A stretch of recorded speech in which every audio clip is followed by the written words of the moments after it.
Blair General Hospital information. No, sir, I can't ring Mr. Boyd's room. No, they operated on him this morning. Yes, yes, they took it out.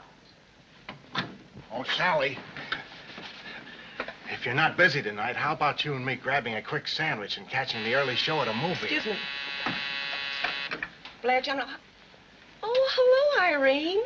Sure, I had a grand time last night. I was out with Mr. Gustakerson of Pittsburgh. First to a classy cocktail bar, and then dinner at a hotel where the soup was $2 a plate. And then to a nightclub with real champagne. Well, goodbye. See you later. What were you saying about tonight, Joe? Oh, nothing. Nothing at all. Good morning, Dr. Lane. Morning. Oh, hi, Doctor. Good morning. Has Nurse Mary Lamont checked in yet? Yes, 10 minutes ago. Oh, thank you. You know, I got half a notion to take a good poke at that guy trying to cut in on Doc Kildare's girl. Control yourself, muscle-bound. If your pal Kildare don't do anything about it, why should you stick your nose in? What's she giving him a tumble for, anyhow? Why not? The way I see it, there are only two things she can do. Jump off a bridge over Jimmy Kildare or go out with this guy, in spite of the fact that he's single, rich, and good-looking. Yeah, he'll need his dough. Up in brain surgery, they're commencing to call him the Undertaker's friend. Emergency? Yes, Nurse Lamont? Dr. Kildare? Yes, he went past the desk, but I don't remember if he was coming or going out. Thank you, Sally.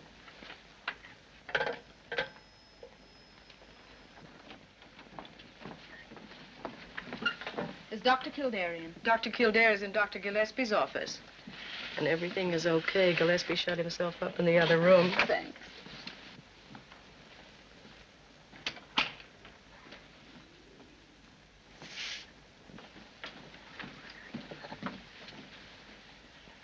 Mary, I get an hour off today. How about having lunch? Jimmy, that'll be wonderful. Kildare! Yes, Dr. Gillespie. But I have to make a phone call first. Kildare! Jimmy Kildare! Coming, Dr. Gillespie. Mary, you have another date for lunch, haven't you? If you already have a date, then you mustn't break it. Besides, I'm not sure Dr. Gillespie will let me off. But, Jimmy, you know... Dr. Kildare! Can't you hear me? I'll be right there, Dr. Gillespie. No lunch, Mary. Kildare? This is the most ridiculous thing I've ever heard of. Jimmy, you've had a pretty busy morning. Why don't you... What did you want, sir? You were saying something was ridiculous. Ah, this report on Rufus Ingersoll. Jimmy, Rufus Ingersoll's been examined by every department in this hand-painted institution. Here are 27 different reports by 27 different doctors without a mistake in one of them. Why, it's impossible. Parker? Parker! Mr. Rufus Ingersoll should be treated with kindness, sweetness, and light. Will you kindly send in Mr. Rufus Ingersoll? Yes, doctor. Let me handle this, Jimmy. Good morning, Doctor. Well, Mr. Ingersoll, good morning. And how are you feeling today? Never felt better in my life. Oh, that's fine. That's fine. Because your system's in a state of collapse. Sit down before you fall down. Mr. Ingersoll, you're suffering from a bad case of what we might call the dangerous age. You've been living too young. You've been eating too young. You've been drinking too young. You've been thinking too young. And all because you fancy yourself to be in love with a young girl in her 20s. And what's the result? Your stomach is overworked, your heart is overstrained, and your kidneys look like the Battle of Gettysburg. My age has nothing to do with it. I'm still a young man. You're young enough to make a fool of yourself. Dr. Gillespie, I came here for medical advice. Okay, you take a large dose of common sense. Of course, your personal affairs have got nothing to do with me, but medically speaking, my advice is that you should lead the life of a gentleman of 50, with his wife and children. Otherwise, Mr. Ingersoll, one of these fine days, you're going to drop dead. Good day, Mr. Ingersoll. This way, sir. Next patient! Next patient! Well, how can I examine you with your uniform on? Examine me? I don't understand. Well, I call for the next patient, and you pop in. You must be the next patient. Have you forgotten Mr. Grayson's waiting in the next room? Why in the name of common sense didn't you tell me? Because you told me. Well, Nosey, shake a leg. Yes, Doctor. Oh, wait a minute. Tell Grayson we'll be in right away. Yes, Doctor. So what's your opinion on Grayson? You think he's going blind? Case history shows an increasing pressure on the optic nerve. Every indication points to an enlarged pituitary gland. Oh, that agrees with my diagnosis. What do you prescribe? An operation. Removal of the tumor. Sooner the better. You positive of that? Yes. Well, it's the only chance he has outside of a miracle. You're absolutely right. But the final decision to operate is up to the surgeon. Well, that's one thing we can do for Grayson. Get him a good man. Means you have an idea. I wouldn't dare suggest it to anyone but you, Dr. Gregory Lane. Gregory Lane? Yes. I know there's been some talk. He lost several patients in a row. But people don't realize that sometimes patients die because there's no chance of recovery. What are you trying to prove? Oh, I'm not trying to prove anything. But I feel positive that Lane's a fine surgeon and that the medical profession needs him. Well, what brought Dr. Gregory Lane to your eagle eye? Didn't you once tell me he was the most promising young surgeon ever came to this hospital? Oh, I did say he had a fine pair of hands, but his judgment's worried me lately. Well, there's one sure way to check on his judgment. How? Well, see what he says about Grayson. Aren't you always telling me that anyone who agrees with you is a darn good doctor? Ah, you're getting too smart for me. Go on, get in there. Good morning, Mr. Grayson. Well, Mr. Grayson, it's as bad as I thought, isn't it? Mr. Grayson, our advice is an operation. A very delicate operation. I understand. I insist on the operation. You see, I'm not afraid of anything except going blind. We're going to send you to one of our very best brain surgeons. Will you tell Dr. Lane I'll talk to him after he's examined, Mr. Grayson? I'm very grateful to you both. Never mind us, Mr. Grayson. We'd be pretty bad doctors if we didn't do everything humanly possible for you. I know that. But we both know that the final power of life and death is still in the hands of the great healer. Yes, Mr. Grayson, that doesn't change. Dr. Carew is on the phone, sir. Thank you. Well, good luck, Mr. Grayson. Thank you, Doctor.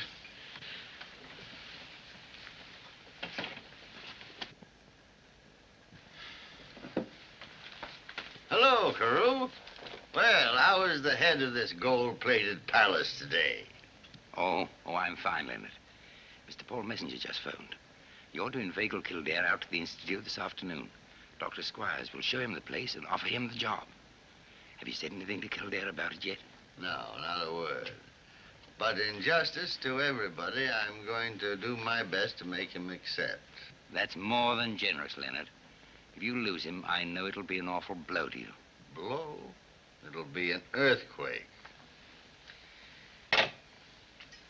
Well, since you're not going to take your hour off, am I right? And I want to talk to you anyway. Let's go and dig our graves a little deeper with our teeth. Miss Parker, lunch. Drat that Molly bird. If I don't drink at least one glass of milk a day, she hides my cigarettes.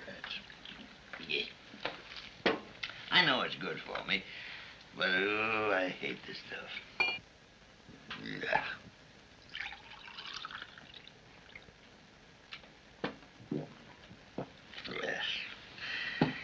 What made you hesitate about Grayson, Jimmy?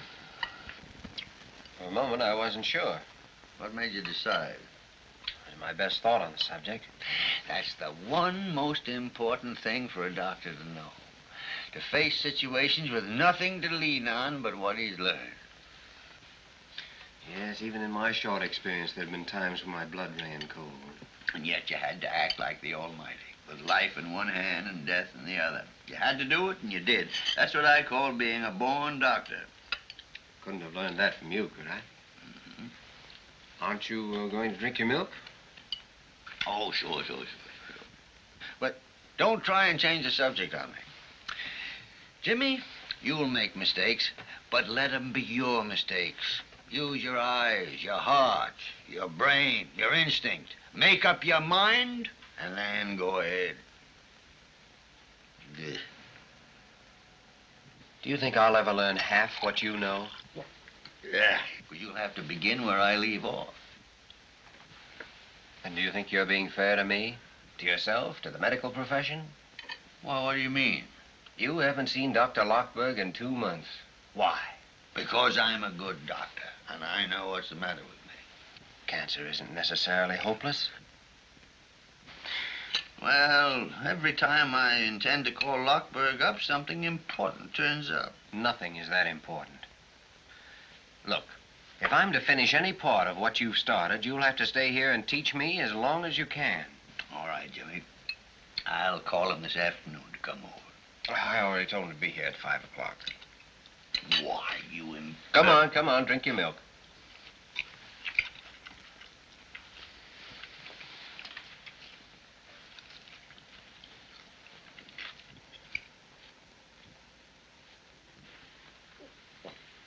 Yeah. The things people do for the sake of their health. Don't think you can hide from me, Dr. James Kildare. Now, look here, Molly Bird. This is my bedroom, and even the superintendent of nurses hasn't got any right to come barging in here. Be quiet.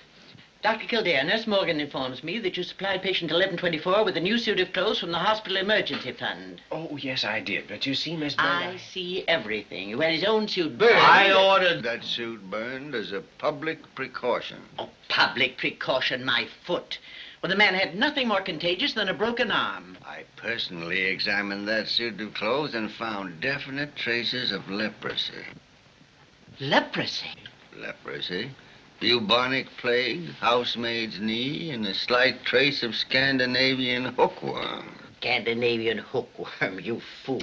Besides, Molly, there was a job waiting for him if he had a good suit of clothes. Leonard Gillespie, you haven't drunk your milk. Molly, no matter what else you can say about me, I'm a man of honor. I said I'd drink 1 glass of milk, and 1 glass of milk I drank. Give me my cigarettes, please. Then how is it the bottle's still full? You'll drink this glass of milk or no cigarettes today.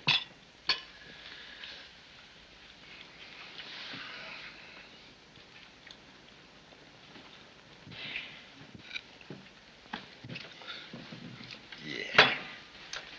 Now give me my cigarettes. Well, they're still in your pocket. I forgot to take them out this morning. What friends? Well, you've been trying for 25 years to force somebody to take care of himself.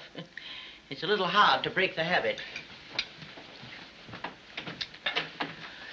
Well, if you can get along without me for a while, supposing I run up and have a talk with Dr. Lane. Yes, Grayson's in pretty bad shape. Let me know when Lane wants to talk to me. That's what I meant to do. And later in the afternoon, we're going for a drive in the country. Well, now you're beginning to act sensibly, sir. It'll do you a world of good. Maybe. I've ordered a nice big car, so the 3 of us will be comfortable. 3 of us? Uh-huh. You and me and Nurse Mary Lamont. Yeah, well, why not Mary Lamont? She isn't engaged to Dr. Lane, even though she did go out with him last week. What do you expect her to do? Die an old maid because you only get $20 a month? I don't expect her to do anything of the sort. Well, Dr. Gillespie, I guess it's pretty obvious to you how I feel about Mary Lamont, but I can't and I won't say anything to her about it. After all, $20 a month is $20 a month. We're ready, Dr. Lane. Good, let's go then. I want to see you after this operation. Dr. Lane, a package arrived for me this morning. It contained a dozen pair of beautiful silk stockings. Silk stockings? Silk stockings. I'd send them back except for 3 things. I don't know where they came from. I can't prove you sent them. And besides, they're awfully pretty. I don't know a thing. But I'll admit anything if you'll have dinner with me tonight. All right, Greg. We'll celebrate a successful operation. I need a successful operation. Oh, it's only the fools who are talking. Anyone knows mortality in brain surgery is high. Yeah, but you can't explain that to a dead patient. Dr. Gillespie still believes in you. You're operating on his patient, aren't you? I still believe in myself, Mary. But this time I've got to... We've got an operation to do. Come on, Nurse Lamont. How are you feeling, Mr. Grayson?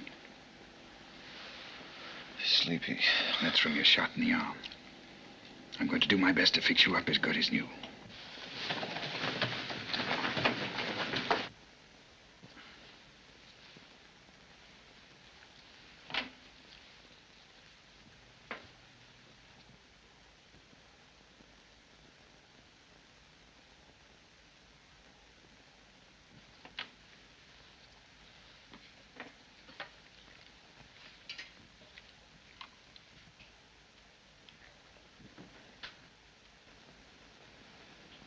Oxygen.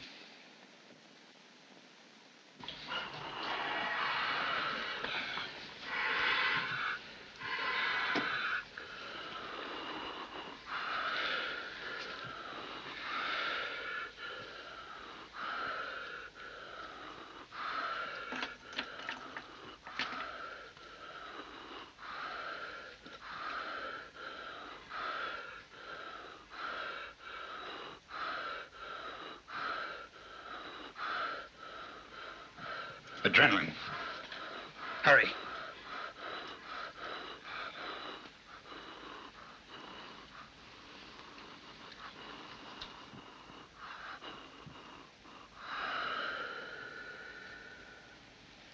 Never mind the adrenaline.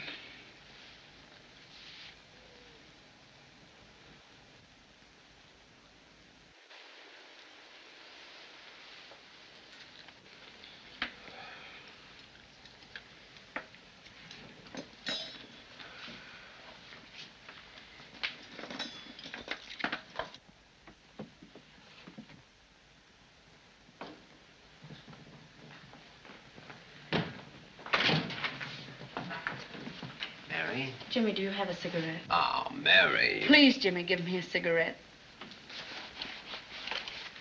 Why? By the way, Dr. Gillespie wants you and me to,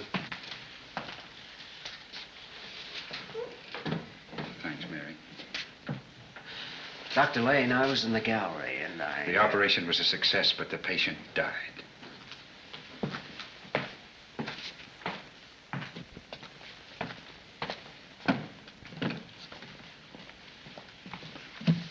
Mary.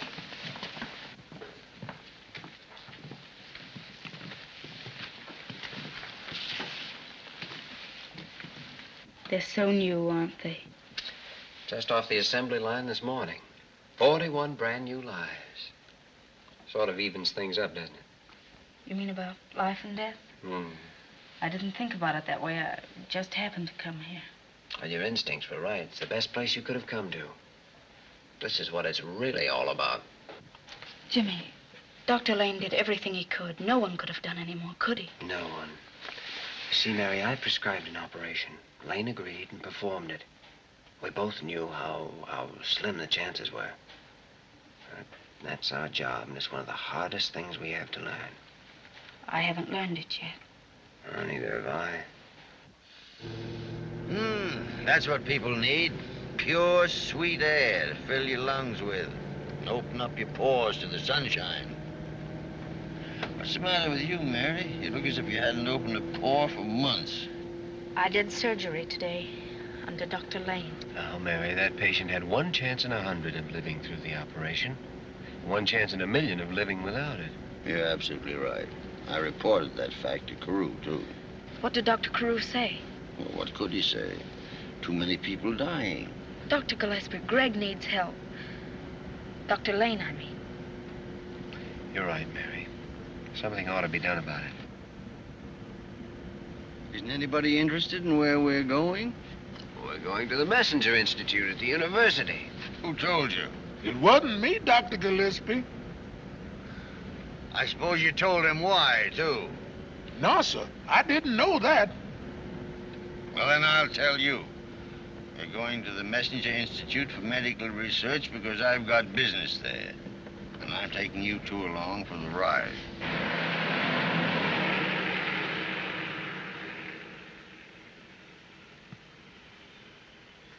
Of Mr. Messenger's open-handed generosity, this building with its magnificent equipment is a shining example.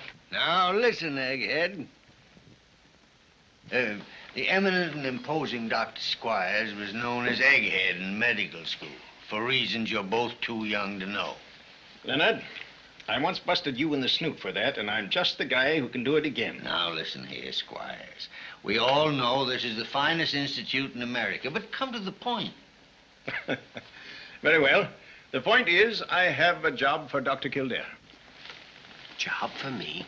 Well, if it hadn't been for me, it'd taken him 2 hours to tell you that. Dr. Kildare, Mr. Messenger feels that he owes to you his daughter's sanity, perhaps her life. Yours was a remarkable instance of correct diagnosis and treatment. I congratulate you. Well, tell him the job pays $500 a month. $500 a month? And you'll have a free hand here to pursue whatever research you choose. And if you attend to your knitting, when you're an old married man, you'll inherit Egghead's job, $20,000 a year. And that ain't hay. Well, why don't you say something? Don't stand there like a bump on a log. Well, it's the sort of thing you dream about. Dr. Gillespie, you knew all about this? That means you want me to take it? Do I want him to take it? You hear that, Egghead? These youngsters are hard to please. You show them the house that goes with the job. House?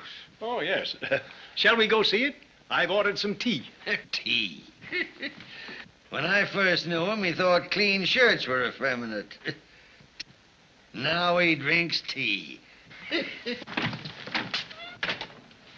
It's Mr. Messenger's idea that a man does his best work when his home surroundings are ideal.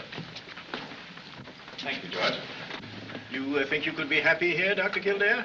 Happy? Well, he'd be crazy if he couldn't. Well, you show around, Jimmy. It's your party, you know. I feel a little tired. I think I'll stay here and have a spot of tea with Dr. Squires. Maybe a crumpet or two. Well, Egghead, how am I doing? If I hadn't known differently, I'd have thought you really wanted him to take the job. This is the greatest opportunity Jimmy will ever have in his life. And if he takes it, all I've planned will come tumbling down around my ears. All jokes aside, Leonard, won't you have a cup of tea? Suppose I get you a glass of milk. Milk? I'm so full of milk now, I'd be afraid to meet a calf. Isn't it lovely? This isn't true. This sort of thing doesn't happen. But it is true. You have everything in the world ahead of you. I wonder. Dr. Gillespie wants you to take it, doesn't he? Does he? He even bragged about the salary, you remember that. Oh, right now, I'm not thinking about the money. But you must think about it. It's your future, your whole life. Who was it wanted you to see this house? It was Dr. Gillespie, wasn't it? Yes, Mary. He even talked about the future. That's what he said. I wish I knew what he was thinking. Well, shall we look at the living room? Mary, would you have dinner with me tonight? But I've got a date. I'll get out of it, Jimmy. Hey, break it up, you two. Well, Dr. Kildare, I think we can be ready for you to move in, say, next Monday. You're very kind, Dr. Squires, and Mr. Messenger's generosity is tremendous, but I'm afraid I'll have to think it over and let you know. Of course, Dr. Kildare. Think it over. Will you have a cup of tea? Say, Egghead, I think I'll take that milk now.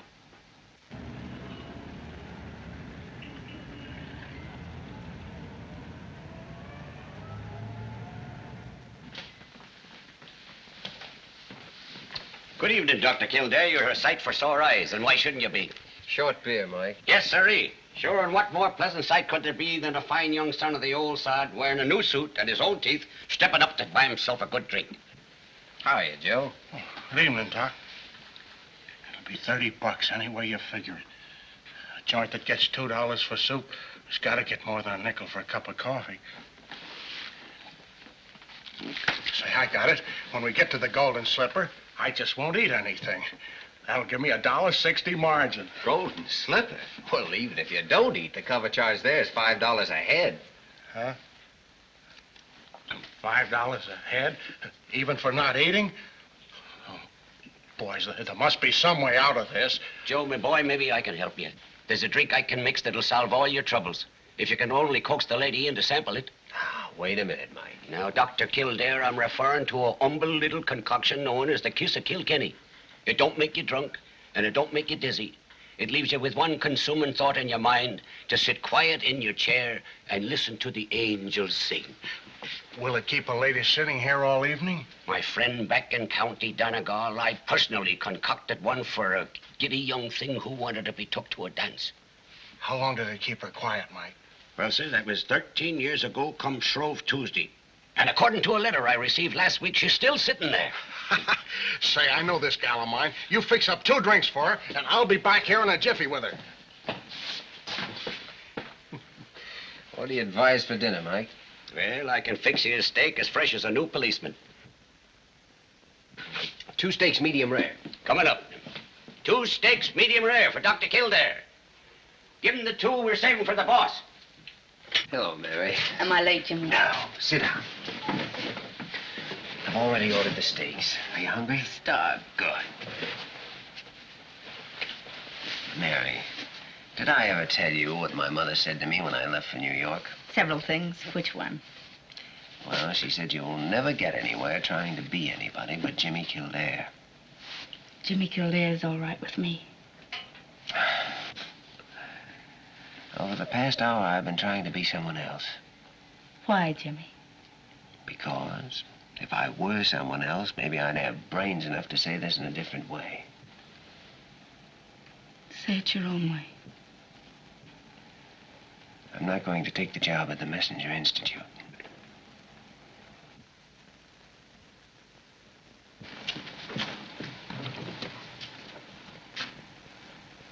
Miss Lamont, report to Superintendent Bird's office right away.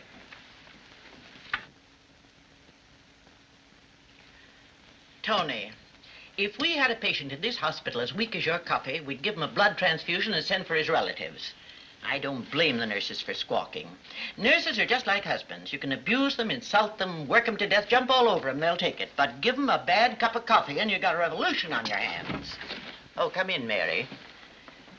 I'll be down at the kitchen in 10 minutes and show you how to make coffee.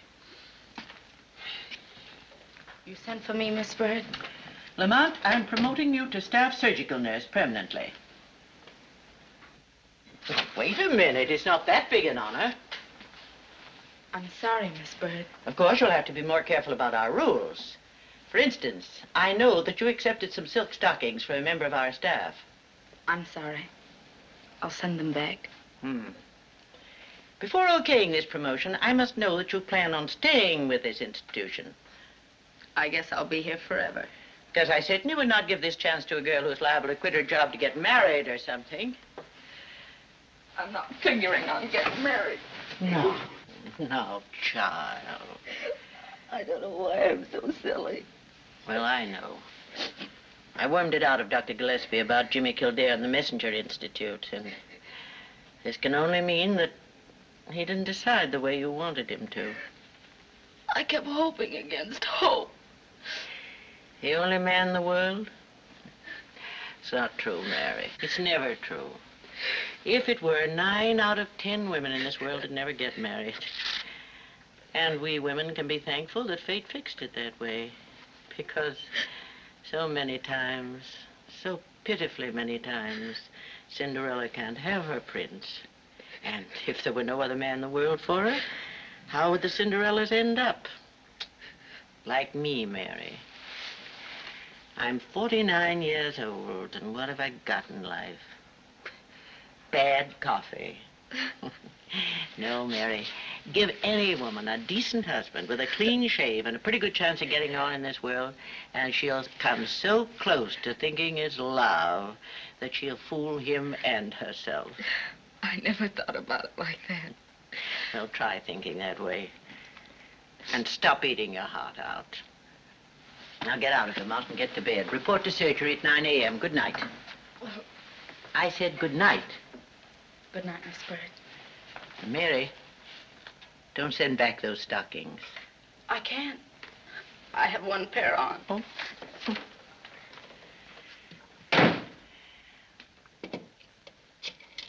Hello. Superintendent Bird speaking.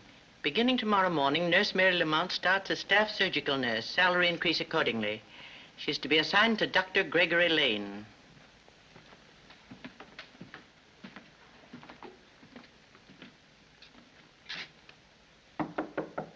If that's you, Nosy Parker, I'm taking a bath.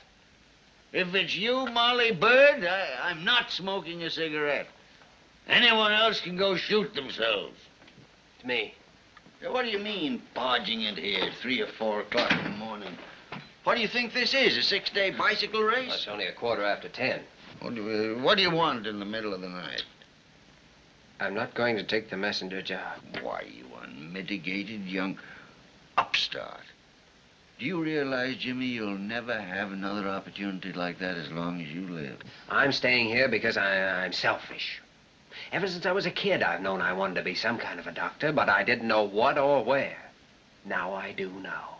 I want to be a diagnostician, and you're the only one that can teach me. Jimmy, I'm the happiest guy in the city. As a matter of fact, I've been sitting right here since 6 o'clock waiting for you to come in to tell me your decision. I'm sorry, I've been a little busy. None too pleasantly, maybe, huh? Well, you know. Oh, got a note from Carew's office.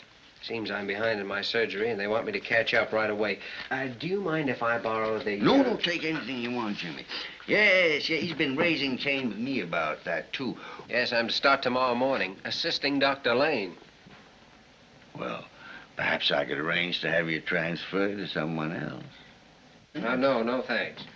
Say, what's the matter with this fellow Lane, anyway?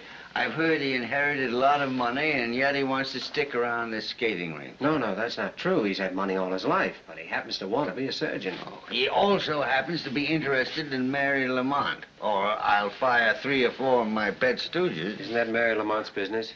You have no regrets about that, Jimmy? Dr. Gillespie, if I've told you once, I've told you 5 times that Mary Lamont All right. Don't bite my head off. Furthermore, Dr. Gillespie, it's past your bedtime. All right, Papa. I'll go to bed like a good boy, and I'll be kind to dumb animals, and I'll wash behind the ears. So who do you think you are, Molly Bird in long pants?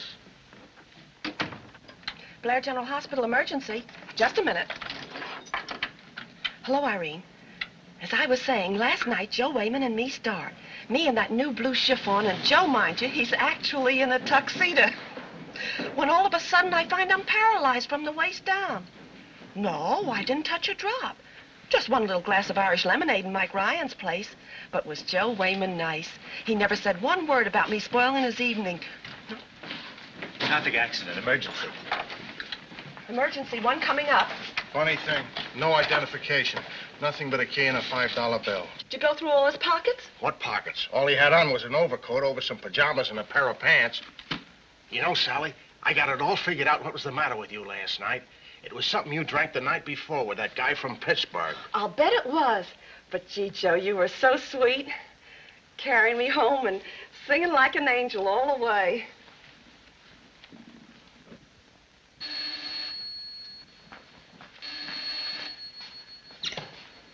This is Surgery B.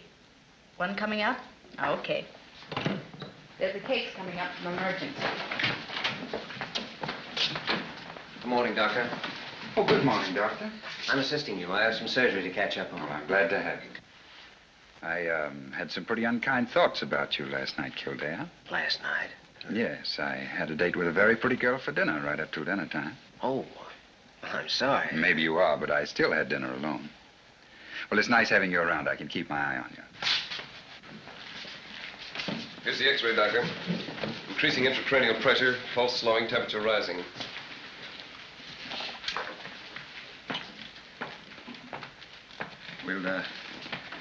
We'll have to operate to save his life. I'll get him set. What day is this? What day is this? Wednesday. Wednesday. Good. I thought for a moment I'd missed it. Missed what? Friday noon. I've got to... Now, look, you have a head injury. A skull fracture, and I'm afraid we'll have to operate. Operate? What's this for? It's to help you rest, to quiet your nerves. How bad is my head? Why don't you just put yourself in our hands? We'll do everything that possibly can be done. You mean I might die? With an immediate operation, you have a very good chance of pulling through. I won't be operated on. I've got to get out and feel... Oh, if you get up now, you may not live to reach the street. I've had 5 years of dying. I won't be operated on. Oh, you want to live, don't you? I'll live. I couldn't die now. I've got to live till Friday. What about Friday? Who are you? What's your name? Perhaps we can help. How could you tell?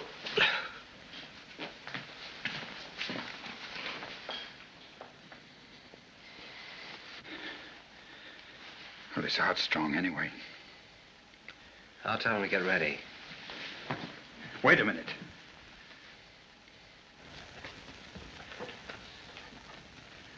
Maybe we'd better put him under observation for a couple of days. What? Why? He needs an immediate operation, and you know it. No, I don't. I'm not sure. How can I be sure when Grayson and the others... I don't know what to do, Kildare. Do what your own judgment told you to do in the first place. Operate. But my judgment's been wrong. Not in Dr. Gillespie's opinion. Dr. Gillespie? Yes, he thinks you're a fine surgeon. Says you have the best hands in the hospital. He said something else, too.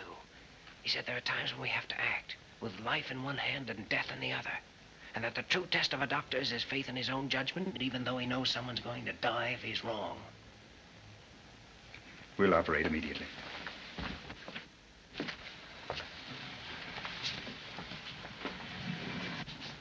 This patient has refused the operation, but I take full responsibility.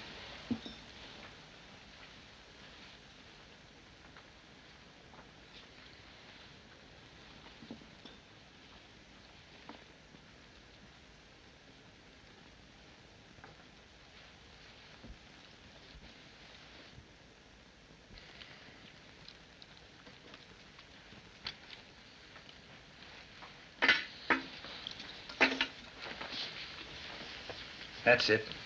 Take him away. How's the pressure? Fine.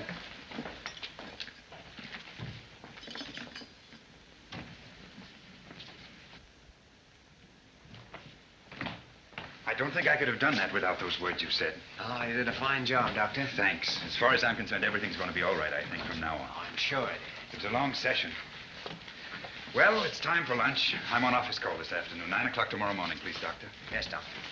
It was a beautiful operation, Doctor. Maybe now we'll have something to celebrate. Let's. Tonight? All right. Swell.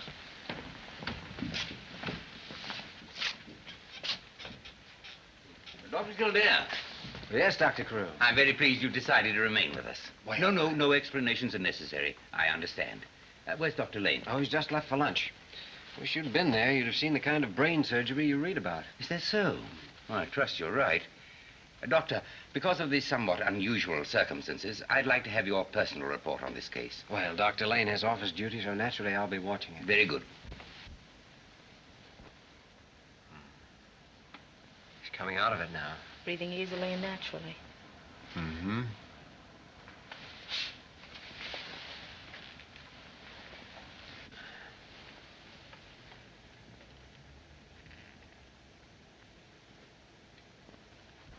What day is it? What day of the week? It's Thursday. Thursday. Not Friday. No, it's Thursday. You've put me in the wrong day. The wrong day of the week. Easy there. It's the wrong day. Friday's the day I want. Well, tomorrow will be Friday. You can't trick me. It'll always be Thursday. You've locked me up in the wrong day of the week. Careful now. Got to break through. Got to break through to Friday. Get me a hypo of morphine and a restraining sheet quickly. There isn't the time to break through yet. I'll tell you when the right time comes. You'll tell me? Yes, I promise. We'll start planning right now. If you lie still and help save your strength. Who are they? Oh, they're going to help us plan. And I'd better give you this. You'll need all the strength you can get. Close your eyes. That's it. Get that restraining sheet on him quickly. Doctor? What's wrong? There's some mental disturbance. I had to give him a hypo. Couldn't it be the effect of the anesthetic? I'm afraid there's no doubt. His mind's gone. But if you hadn't operated, he'd be dead now. His brain's dead. What good if the rest of him's alive? You were there, Kildare. You saw everything. I didn't make a single mistake, did I? Not one. Well, and how's the patient? Why, that's a restraining sheet. Yes, I thought it was wise. The patient showed signs of becoming violent. Violent? Dr. Lane, what is this? Do you mean to say that your patient has lost his mind? Apparently. Apparently. Dr. Lane wasn't here when the patient recovered consciousness. But you had the patient restrained because, in your opinion, he's now deranged. Yes. I see. Dr. Lane, remove your patient to a private room. It's the least we can do. Then I'll see you in my office. Dr. Carew, you'll want me there, too, won't you? No, this is Dr. Lane's responsibility only. Oh, nevertheless, I'd like to be there. Don't stick your neck out, Kildare. It's my neck. Dr. Lane, I freely concede that a doctor constantly has to make decisions, to operate or not to operate. But also, he must be right when he makes those decisions. Otherwise, we... Wait a minute. I'm in on this. What have I missed? I just left your patient. He's as mad as a March hare. What were you saying, Carew? That Dr. Lane has made one too many mistakes. Dr. Gillespie, I was just saying that in this last case, I urged Dr. Lane to operate. I hesitated a moment, but the decision to operate was my own. Well, then why's Kildare on the carpet? He isn't. He insisted on being present. Look, let me settle this thing once and for all. I decided to operate, and in a similar case, I'd do it again. Good. Now we know where we stand. Right. Dr. Lane, errors of judgment are difficult to prove. But in this case, you also performed the operation without the patient's permission, violating his legal right. His legal right to die? If you please, Dr. Kildare. You, Dr. Lane, have placed this institution in a very serious position. You're suspended from duty pending a hearing before the hospital board tomorrow, Friday at noon.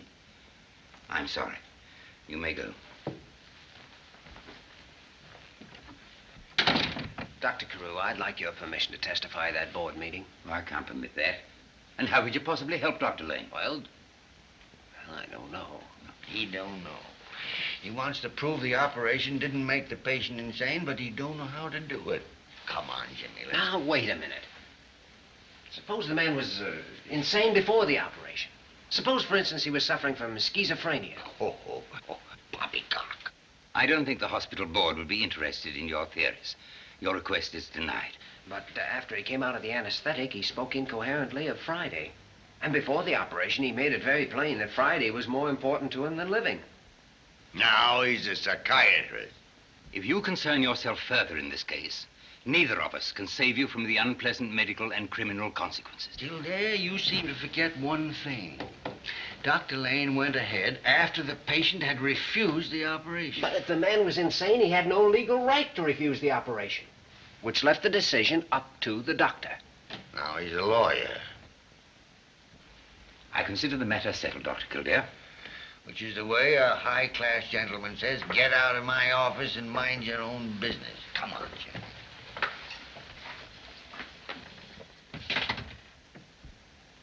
Can you get along without me for the rest of the day?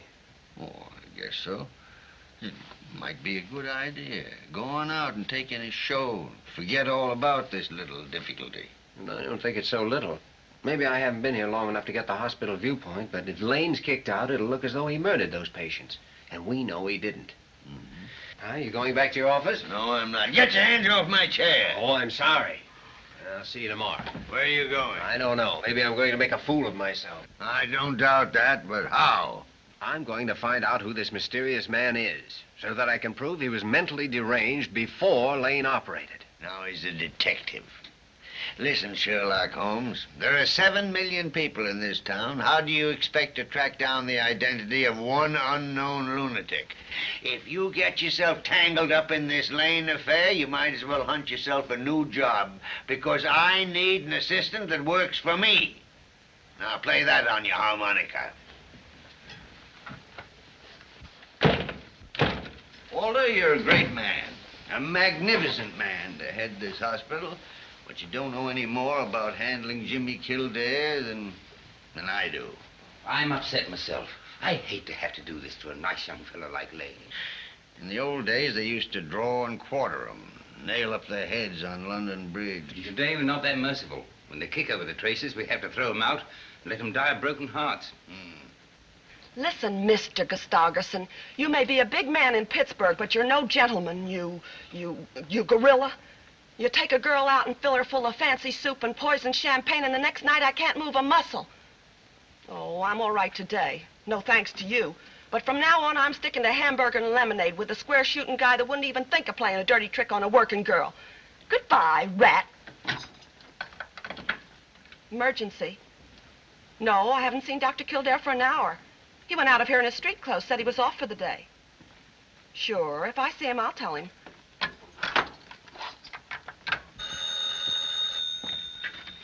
Sullivan's Cafe. No, Sally, Dr. Kildare is not here, but we're expecting him immediately. Sure, I'll give him your message. Hello. Sally, here's the doctor. Mike, Joe Wayman or Foghorn come back yet? No, my friend. It was no easy task you gave them. Finding out about this mysterious crazy man is like looking for a needle in a haystack. Oh, don't I know it. His clothes are just stock garments sold by the thousands. The locksmith you left the key with says it's from any one of 1,000,000 doors in New York. That is, if it's not from Chicago or Boston. That's what I was afraid of. Mother. Mother. Goodness sake, what are you doing here? Something wrong? Where's Father? I'm fine. Nothing's wrong. Your father had to bring a patient to see Dr. Gillespie. Well, Mrs. Kildare, you're looking young enough to be your own daughter. Only then you'd be your own mother. And you don't look old enough for that. I bet you tell that to all the girls. I do, and I tell them all to make themselves at home. Thanks, Mike. My. Things must be pretty slack with you big city doctors. I don't know. Tell me, are you well and happy? Why shouldn't I be both? Well, if you'd simply said yes, I'd have known you were, but what's the trouble? Well, Mother, I think you are a mind reader. Yes, I am at kind of a crossroads. Nobody ever accomplished anything without passing crossroads. The only question is, which road do you take? It's not as simple as all that. Doing right is always simple. It's only the wrong thing that takes working out. Oh, excuse me, Doctor. Oh, hello, boys. Did you, Oh, Mother, allow me to present Mr. Joe Wayman and Mr. Foghorn Murphy. Foghorn? What's your real name? Harold. I prefer Foghorn. So do I. How do you do, Joe? Awfully glad to see you. I've heard a lot about you and your monkey wrench. Oh, those stories are exaggerated, Mrs. Kildare. I never even owned a monkey ranch. Well, sit down, fellas. Tell me, did you find out anything? The boys have been getting some information for me. Oh, about those crossroads? Me and my pals made a house-to-house canvass of the neighborhood where your screwball was run over. We found one house where a guy had disappeared. Oh, go on. This mug disappeared in 1911 with a blonde and the Sunday school collection. Here. I was a blonde myself at 16, and no peroxide either. And the prettiest one in town, I'll bet. The prettiest one in the state, Harold. J. Harold. J. Harold? Oh, excuse me. I won't say another word. I dug up that truck driver that clipped your guy. At first he wouldn't talk, then he changed his mind, but he don't know who the guy is or anything about him.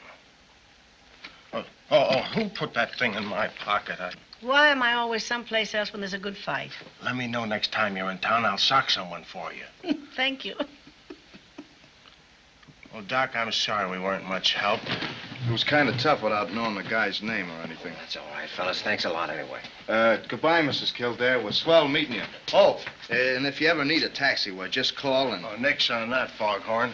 I'll take Mrs. Kildare in the ambulance if she has to go anywheres. Thank you, gentlemen. I'll accept both invitations, providing you let me drive. That's a date. Well, now you're stuck, aren't you, son? Yes, Mother. I'm afraid now I am in trouble. There's one way out, but it's awfully dangerous. Excuse me. I'm awfully sorry the boys couldn't help. But always remember one thing, Dr. Kildare. Trouble is nothing new for the likes of you and me. The Irish ain't been out of trouble for 1,100 years. Thanks, Mike. You said something about dangers, Jimmy. Dangers to do what? Well, to cure an insane man before Friday. So they're curing insane people now, are they? It's an almost fantastic thing called the insulin shock cure. It's a gamble. Only two things to think about in a gamble. What have you got to win? What have you got to lose? Lose? Everything. My job, another doctor's career, maybe the patient's life. But think of what you've got to win, too. Oh, I'm not thinking about you and the other doctor, but the poor man. You can give him a new life and everything God meant people to enjoy. You're slow to decide, son, because you think you're all alone in this. But you're not. There's a man over in that hospital that's as fine a doctor as ever helped the ailing. Oh, I know, but I can't ask Dr. Gillespie to help me. Who's talking about Dr. Gillespie? I mean your own father. Oh, of course. Well, now the only thing to figure out is how to get a hold of him without Dr. Gillespie suspecting. Get to work, son. I will. I'll be seeing you, pal. Oh, it's funny, Mother. Whenever I know that I'm right with you, I can generally manage to work out everything else.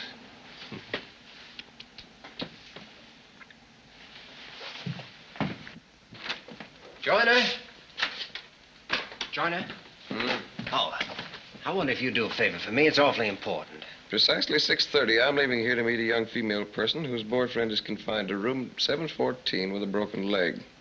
Until then, I'm going to lie quietly and conserve my manly figure. Oh, you're going to make a phone call for me, and then you're going to take a walk for about half an hour. And furthermore, the young female person has bright yellow hair and practically no brains. Dr. Joyner, if the young lady is free for the evening because her boyfriend has been forbidden visitors, by your orders, of course, I could easily report that in. Oh, no, don't shoot. Who do you want me to phone? Gillespie's waiting room. Oh, Dr. Stephen Kildare. Just a minute, please. Hello. Yes? Yes, I understand. Well, just as soon as I finish here. Pardon me, that is my wife. Oh? You see, the rash hangs on in spite of everything that I've done, although it's confined to our hands. Well, it's obviously a skin allergy. Allergy? Why, that might take months to identify. Tell me, Mrs. Cray, what do you do with yourself? How do you spend your time? I don't do anything, as long as I get my check from my son, keep the frost off my petunias, and play a little mahjong in the evening. Mahjong? Mahjong? See, I've heard of trouble with mahjong sets. The lacquer contains sap from a Japanese tree of the Shumac family. That could account for the skin disease. I could believe anything about that mahjong set. My daughter-in-law sent it to me. Julia, you didn't take it with you to the Yellowstone last summer, did you? I did not. You can't play mahjong on horseback. You see, when she came back, her hands were all cleared up. Well, there you are, Dr. Stephen. You got it.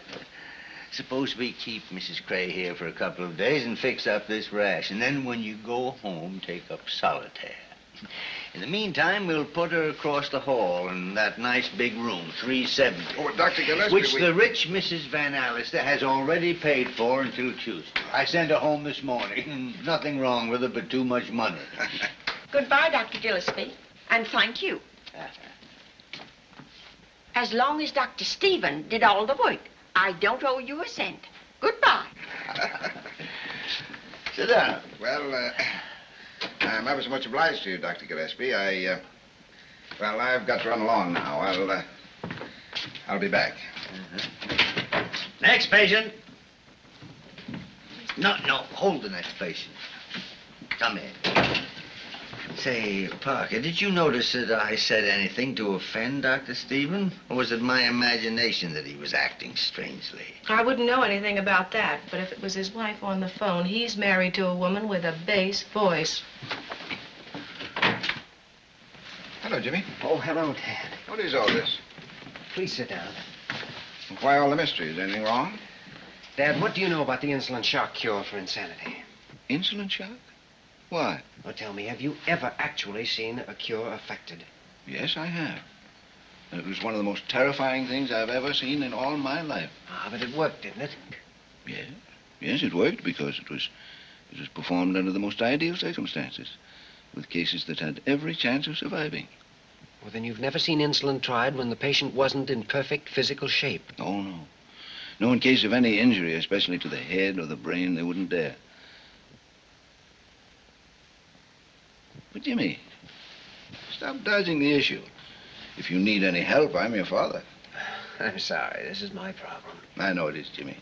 And I don't want to interfere. I'll tell you how you can help me. I've read everything about insulin shock. I know all the theories. But I want you to tell me everything you saw. Don't leave out one detail. Right from the beginning. Well, Jimmy, insulin shock causes the patient to revert backward through every stage of evolution.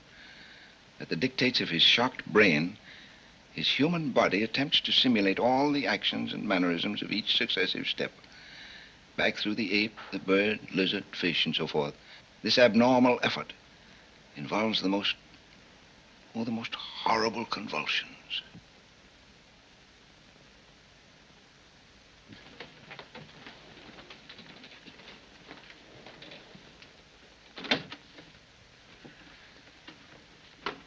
Nice work, Mary.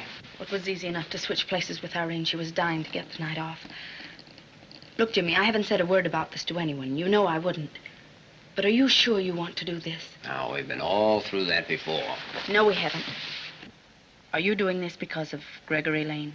None of this is Lane's fault. Nothing more than that? Mary, there's a man in there. And if his particular problem isn't solved by tomorrow, he stands a good chance of being a miserable object the rest of his life. Tomorrow's Friday, and I have to find out what that means to him before it's too late. Here we go.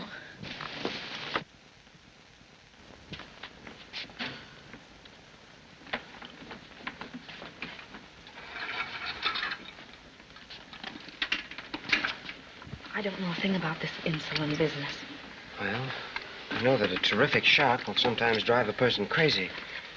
An overdose of insulin apparently works just the reverse. The tremendous shock it gives seems to drive the crazed brain back to sanity. Suppose he dies. Let's try supposing he'll live. But what about you if he does die? Get his arm ready.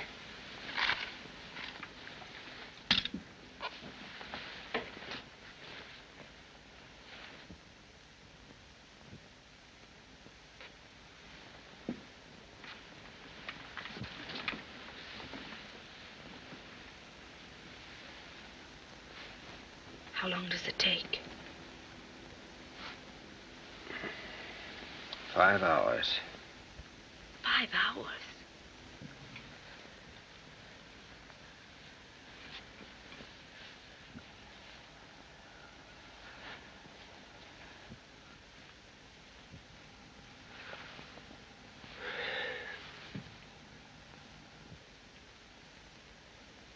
Two and a half hours. Ought to be at least 2 hours more before the effects have penetrated into the deepest part of the brain. How will we be able to tell? If I'm right, his actions ought to tell us. See, the theory is that buried deep in the human brain is the primitive brain of our earliest ancestors. The action of the insulin on that basic part must be what restores the patient's sanity. Of course, what actually happens, no one knows.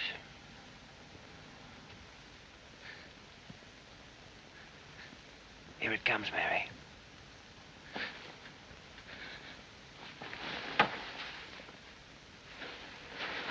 It's working.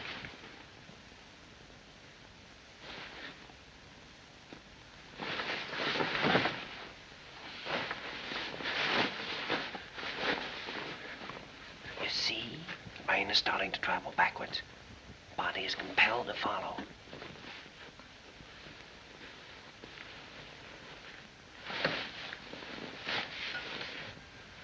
The hands are beginning the first primitive movements. It's as an ape might cling to a tree.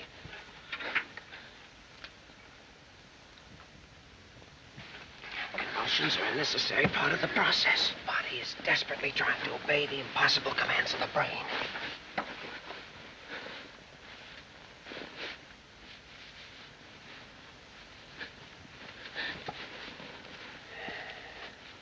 You see, all the thousands of years of human evolution, progress of frantically fighting, the muscles must obey. The brain is saying you're no longer a man, you're an animal.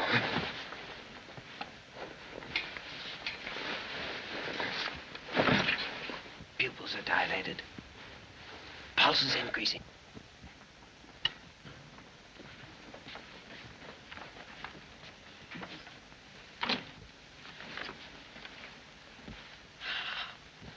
Dr. Kildare. What do you want?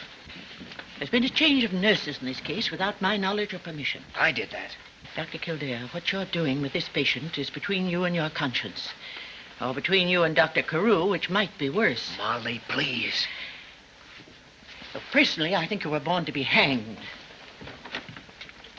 Do you think she'll tell anybody? Come on, the pillow. Watch his head. Jimmy, how long do these convulsions keep up? May get less. May grow worse. We won't know until the 4th hour.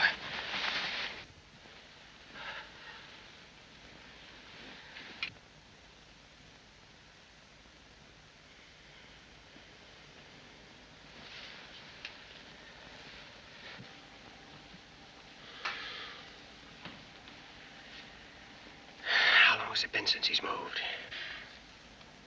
Over an hour. It's time. Glucose and tube ready? Glucose. Yes. Temperature. This can't be right. 86? Nobody can live at that temperature. 86.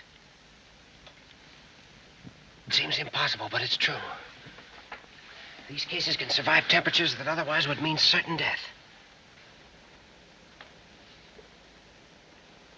Reaction to light. Lid and corneal reflexes sluggish. Ready with the glucose. Give me the tube quickly. His brain is completely released. If we let him stay too long, we'll never get him out of it.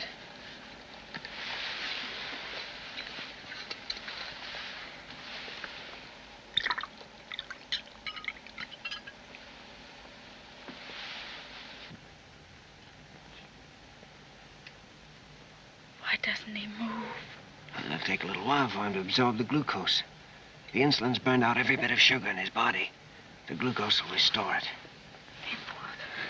Well, the miracle of insulin shock is that 1 minute you have this, and the next minute, if you're lucky, you have a sane and normal person. But if he doesn't come out of it, then we'll have killed him. Can you hear me? How are you? How do you feel? Oh, if I only knew his name. Listen, it's Friday. Jimmy, he's dead. Quiet. Can you hear me? How are you? Can you hear me? How are you? Can you hear me? How are you? Can you hear me? How are you? Can you hear me? How are you? All right, I guess.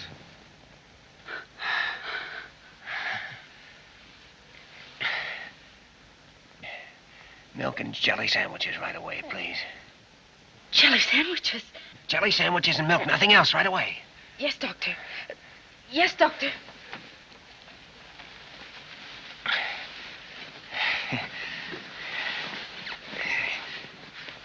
Hey,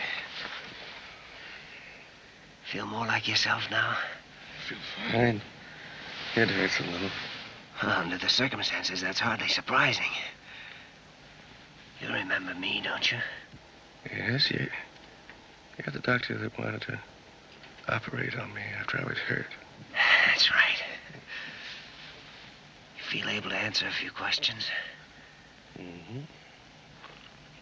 Jelly sandwiches. Jelly sandwiches.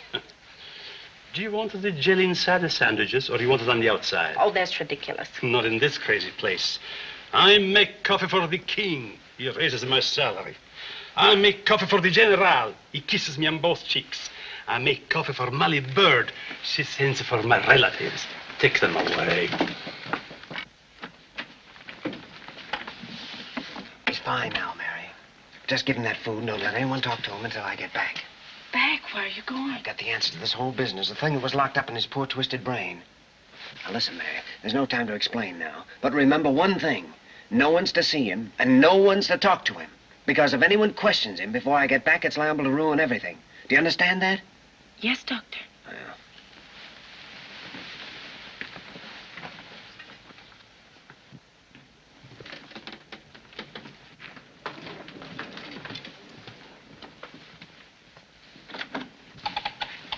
Good evening, nurse.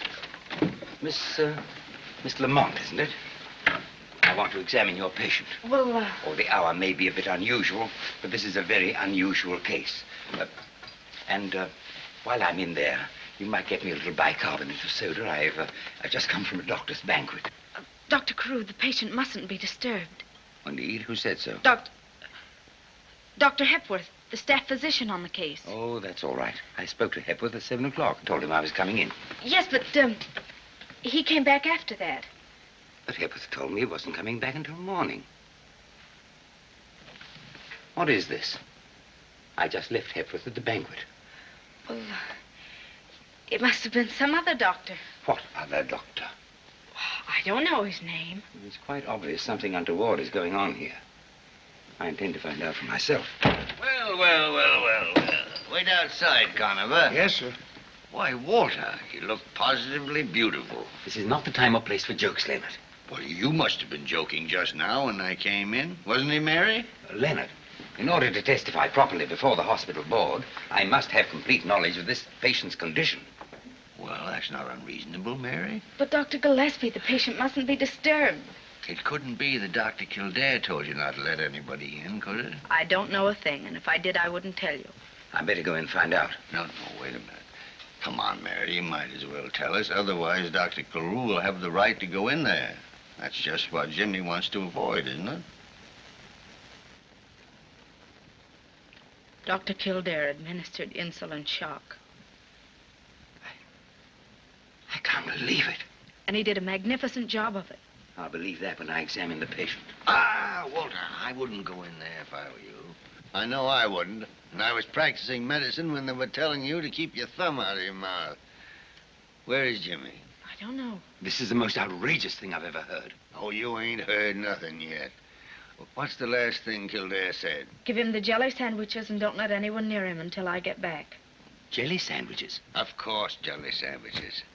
You're a doctor, remember? In spite of that outfit. Jelly sandwiches are exactly the right thing to increase the sugar content. Oh, yes, of course, jelly sandwiches. Oh, make it peanut butter if you want, only let's get on with it. What else, Mary? That's all I know, except the patient in there is as sane as you are. Me or Carew?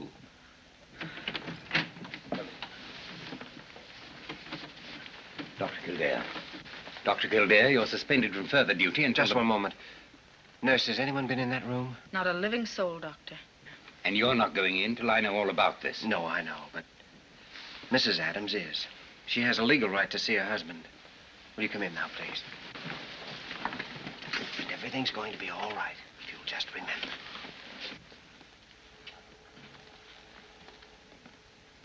Oh, my dear. I've come back, Henry. Back to stay. If you're going to stay, everything will be all right now. Now, Kildare, just to satisfy the curiosity of a senile old man, make it 2 senile old men. That'll take you in, Walter. Of course, the treatments will have to be continued.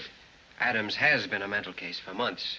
The result of a separation from his wife. Oh, you don't have to hit me over the head with a bottle. I know the rest of it, too. Yes, it seems his wife had sent him a letter suggesting a reconciliation. And Friday was the day they were to meet. Walter, it wouldn't surprise me if you could see through the holes in a 10-foot ladder. Jimmy, how long did he wait for her to come back? About 5 years, Mary. Well, at least I think it's been established that Dr. Lane's operation did not cause schizophrenia. Or do I have to hit you over the head with a bottle? What can I say? I've been wrong. Sometimes I wish that anybody but me was running this hospital. Walter, in the boss's job, even when you're right, you're wrong. Thanks, Leonard.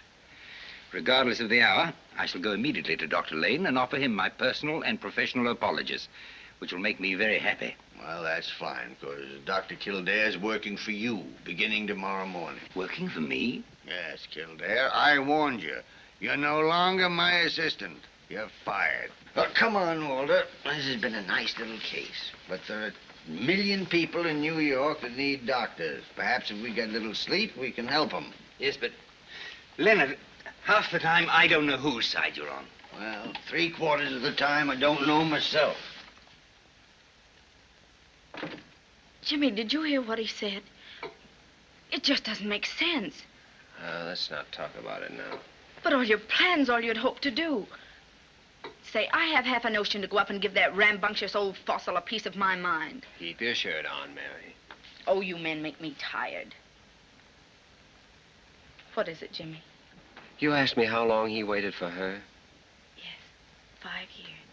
Well, Mary, the reason I've never said anything to you about anything is because I didn't think it fair to even ask you if you'd be willing to wait as long as we'd have to wait. Well, perhaps I'm going too fast. There's a good-looking guy in this hospital named Gregory Lane who's in fine favor with the powers that be and has a lot of money. Well, maybe we can find a nice girl to introduce him to. Oh, then I presume we're engaged to be married. Jimmy, I saw the look on Mrs. Adams' face, and 5 years are going to be just nothing. Well, then will you wait just 5 minutes? I'll be right back. Well, now where are you going? I'm going to give that rambunctious old fossil a piece of my mind. Hold everything.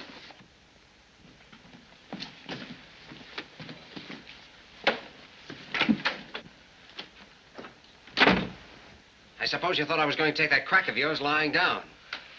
The 9 goes on the 10. And isn't it nice to be alone? Well, I want to tell you something. You can't fire me because I won't be fired. And if you do fire me, I won't stay fired. Oh, the Lone Ranger, huh? Hi-yo Silver. You make me feel like a fool. Well, you said you were going to make a fool of yourself, didn't you? Well, who was it said you have to have an instinct for diagnosis and the courage to follow it up? I did. Well, every instinct I had told me that Dr. Lane was a good surgeon. Why, you little pipsqueak. If it hadn't been for me, you wouldn't have got to first base. You? Yes, sir. Who was it that had you notify that you were behind in surgery? Mahatma Gandhi? Who was it had you assigned to Dr. Lane? Little Red Riding Hood? Who gave Dr. Hepworth tickets to that banquet? Santa Claus? No, lame brain. Even you couldn't have gotten away with that insulin business without my full authority back of you all the time. Of course, Molly Bird helped a bit. She made me drink 2 quarts of milk. Yeah. You're still fired. Why? Well, because you're not always going to be lucky. Someday, some of those fantastic crusades of yours are going to kick back on you and crucify you. And then what'll be the good... Thank you. And then what'll be the use of my teaching my job to a man who's going to end up by having his head nailed on London Bridge? Funny, you never think of that once you get started. Young Dr. Kildare, you've got a single-track mind. Well, I'm trying to be like you. There's only one man in the world like me. Me. Well, I wish you'd act more like it sometimes. Boy, I haven't made a mistake since 1926, except you. Now, what about Dr. Lockford? Well, what about Dr. Lockberg? I saw him last night at 5 o'clock. You made the appointment. And instead of letting him examine you, you spent the entire time teaching him to play double solitaire and smoking cigarettes. Well, Jimmy, suppose I promise you to see Lockberg 3 times a week and you can stay in the room. Eh? That is, provided you'll promise not to make a fool of yourself more than 3 times a year. Why do you think I came up here? What do you think I've been waiting up here, all dressed up in tight pants? Jimmy, for the love of Pete, give me a cigarette, will you? Well...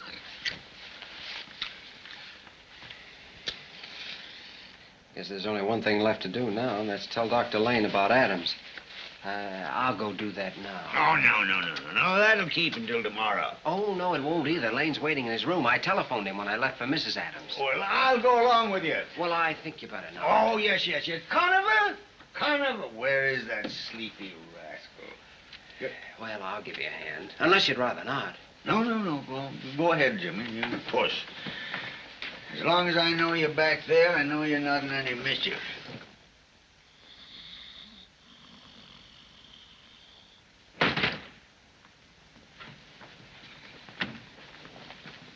Oh, I could see the whole thing coming. The trouble with you is, Jimmy, you got one of those honest faces. A man can look at you and almost tell exactly what you're thinking. Well, I'm different. Poker-faced Gillespie, they call me. Know everything and show nothing. That's me. It's like a sixth sense. I can tell exactly what's going on all the time, behind my back or through a stone wall. For instance, at this moment, Jimmy, you're wishing you could shake me and join that Lamont girl. Isn't that what you're thinking? Isn't that what you're thinking? Answer me. No, boss, it ain't.